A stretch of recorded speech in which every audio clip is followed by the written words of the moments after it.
Everyone welcome back to my channel. ఈరోజు ఈ వీడియోలోకి వచ్చేసరికి ఏంటంటే డ్యూరింగ్ ప్రెగ్నెన్సీలో గర్భవతులు నివారించాల్సిన ఇంటి పనుల గురించి అయితే తెలుసుకుందాం. సో చివరి వరకు అయితే చూడండి. మీకు ప్రెగ్నెన్సీలో ఎలాంటి డౌట్స్ ఉన్నా సరే ఖచ్చితంగా అడగండి. నేను వీడియో అయినా చేస్తాను, మీకు వెంటనే కామెంట్కి రిప్లై అయినా సరే ఇస్తాను. సో చివరి వరకు అయితే వీడియోని అయితే చూడండి. So baby bye symptoms, baby girl symptoms చూడాలనుకుంటే ఒకసారి మన ఛానల్లో ప్లేలిస్ట్లో ఉంటాయి, వెళ్ళి చూడండి. సో ఇప్పుడైతే మనం వీడియోలోకి అయితే వెళ్ళిపోదాం. సో ఫస్ట్ ఆఫ్ ఆల్ వచ్చేసరికి ఏంటంటే గర్భవతిగా ఉండేటప్పుడు కొన్ని నివారించాల్సిన ఇంటి పనులు ఏంటో తెలుసా? ఫస్ట్ వన్ వచ్చేసరికి ఏంటంటే ఇంట్లో ఏదైనా పెద్ద పెద్ద ఫర్నిచర్స్ కానీ, పెద్ద పెద్ద స్టూల్స్ కానీ, అలాగే పెద్ద వాటర్ క్యాన్స్ కానీ ఉంటాయి కదా, వాటిని ఎత్తడం, లాగడం ఇలాంటివి చేయకూడదు.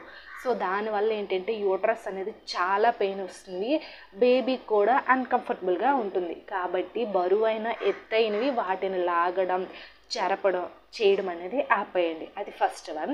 అండ్ సెకండ్ వన్ వచ్చేసరికి కానీ ఎక్కువసేపు నిల్చోవడం, ఎక్కువసేపు కూర్చోవడం అనేది గర్భవతులు నివారించాలి. ఎందుకంటే ఎక్కువసేపు నిల్చున్నా సరే ఈ కాళ్ళంతా కూడా బాగా లాగుతాయి, మన బాడీలో ఉండే వాటర్ అంతా కాళ్ళల్లో చేరిపోతుంది. సో మన కాళ్ళల్లో చేరిపోవడం వల్ల కాళ్ళు పొంగులు అండ్ లెగ్ ఎడిమా అని వచ్చేస్తుంది డ్యూరింగ్ ప్రెగ్నెన్సీలో. సో ఎక్కువసేపు నిల్చున్నా మనకి యూట్రస్ అనేది లాగుతుంది, లెగ్ ఎడిమా, ఈ కాళ్ళు పొంగులు వచ్చే సమస్య అనేది ఉంటుంది. అండ్ నెక్స్ట్ మనకి ఎక్కువసేపు కూర్చుంటే వచ్చే సమస్య ఏంటో తెలుసా? మనకి పెల్విక్ పెయిన్, ఆ పెల్విక్ బోన్ ఉంటుంది కదా మనకి, ఆ పెల్విక్ పెయిన్ అనేది బాగా ఎక్కువగా ఉంటుంది. కాబట్టి ఎక్కువసేపు కూర్చోవడం కానీ నిల్చోవడం కానీ, ఒక 10 మినిట్స్, ఒక 20 మినిట్స్ నిల్చున్న కూర్చున్న పర్వాలేదు, బట్ గ్యాప్ ఇస్తూ ఉండాలి. ఒక 10 మినిట్స్ 20 మినిట్స్ తర్వాత అయినా సరే గ్యాప్ ఇస్తూ ఉంటే మీకు ఎలాంటి పెయిన్స్ కానీ ప్రాబ్లమ్స్ కానీ రావు. అది second one. And third one వచ్చేసరికి ఏంటంటే మీరు బట్టలు ఉతకడం కానీ, ఫ్లోర్ క్లీనింగ్ కానీ ఎక్కువగా వంగోని మరీ చేసే పనులు అనేది నివారించాలి. ఎందుకంటే దానివల్ల ఏంటంటే మనకి బ్యాక్ బోన్ అనేది సడన్గా పట్టేయడం కానీ, ఓవర్గా బ్యాక్ పెయిన్ వచ్చే ఛాన్సెస్ అనేది ఎక్కువైపోతుంది.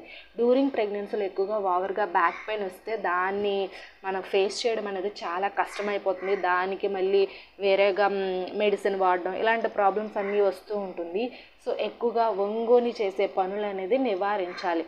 సో ఫ్రీగా కంఫర్టబుల్గా ఉండేలా జస్ట్ నార్మల్గా బట్టలు అనేది ఉతకండి, మరీ ఎక్కువగా వంగని అయితే ఉతకూడదు. అది. అండ్ నెక్స్ట్ ఇది.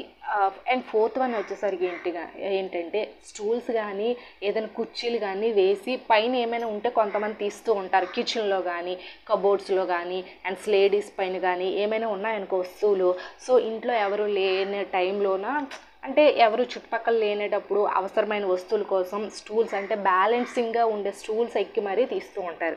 సో ఏంటంటే మనం అలా స్టూల్స్ కానీ, చైర్స్ కానీ వేసి మరీ ఎక్కి ఏది తీయకూడదు. దానివల్ల కూడా చాలా ప్రాబ్లం అయితే ఉంది.